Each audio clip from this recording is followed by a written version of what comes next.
জোরে বলেন আল্লাহু আকবার। ও দুনিয়ার মানুষেরা শুনিয়ে নাও, এই রিজিকের ফয়সালা আমার আল্লাহর কাছ থেকে আছে।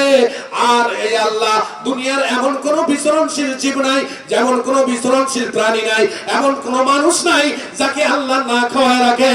সকলের রিজিকের ব্যবস্থা আমার আল্লাহর পক্ষ থেকে ফয়সালা হয়। জোরে বলেন না ঠিক না বেঠিক? আমার আল্লাহর নাম হলো রাজ্জাক, তিনি হচ্ছেন রিজিক দাতা। এই বিশ্বাস আছে আমাদের? আছে? নাই। কারণ নাই, কারণ যদি গাভীর আমরা বলে গাভীর দিকে দৌড়াতাম, লোকটা চিন্তা পড়ে গেল।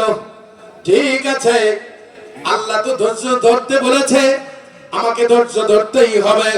আল্লাহ তো বলেছেন ধৈর্যের সাথে নামাজ পড়তে হবে, আমাকে ধৈর্যের সাথে নামাজ পড়তে হবে। কোরআনের আয়াতের দিকে খেয়াল রেখে আল্লাহর ভয় অন্তরে নিয়া ওই স্ত্রীর কথাও শুনলেন না, ওই লোকটার কথাও শুনলেন না, ওই যুবকের কথাও মানলেন না। লোকটা সোজা মসজিদে যাইয়া একেবারে সুন্দরভাবে আল্লাহর দিকে মুতাওয়াজ্জা হলেন, আল্লাহর দিকে মুতাওয়াজ্জা হয়ে গেলেন। এমন ভাবে মুতাওয়াজ্জা হলেন যেন আল্লাহ আমার সামনে হাজির, মালাকুল মউত আজরাইল আমার পিছনে দণ্ডায়মান।